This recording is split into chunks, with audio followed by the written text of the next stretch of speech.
Tingnan nyo guys kung gaano kasakit si Lunox sa early game pa lang. At hindi ito alam ng karamihan. Tingnan mo naman ang damage niya. Kawawa talaga yung build mo pag tinapat mo sa Lunox. At dito, alam kong flame shot lang yung gamit niyang spell at kaya ko siyang pitasin kaya hinapol ko.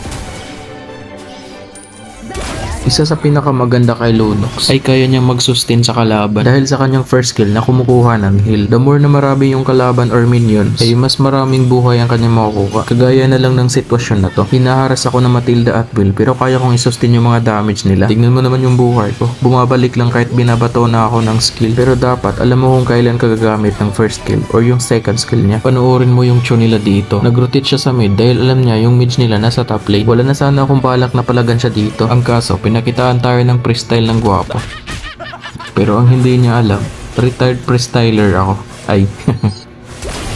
Asar! Joke lang.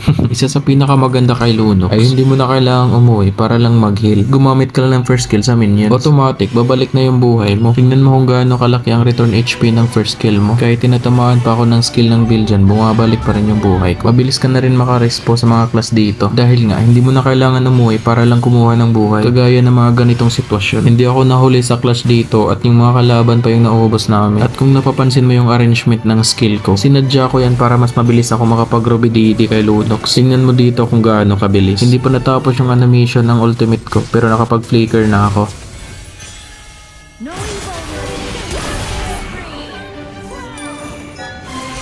Oh, diba? Effective yun. Lalo na kapag may kalaban kang mga may crown control. Nasa ganun, maiwasan mong ma-stun at hindi makakancel yung ultimate mo. Tingnan mo yung gagawin ko sa build dito. Ayun, hinintay ko lang mag second skill yung build para wala ng crown control at easy kill na lang. Kaya napaka-importante sa game na alamin mo muna yung mga kakayahan ng kalaban mo. At kung gusto mo pang matutong gumamit ng Lunox ay panoorin mo lang tong video na to. At huwag mong kalimutang mag-follow para updated ka sa mga upload ng gwapo. At ang mag-follow, syempre, pogi. Panoorin nyo yung show dito guys. Hindi pa nadala. Pinakitaan ba naman ako ng freestyle?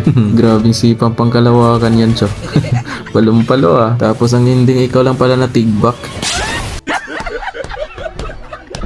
Grabe, ganda na pag-ultimate ng X-Borg dito guys. Hindi rin kasi umalis yung apat, nagsama-sama.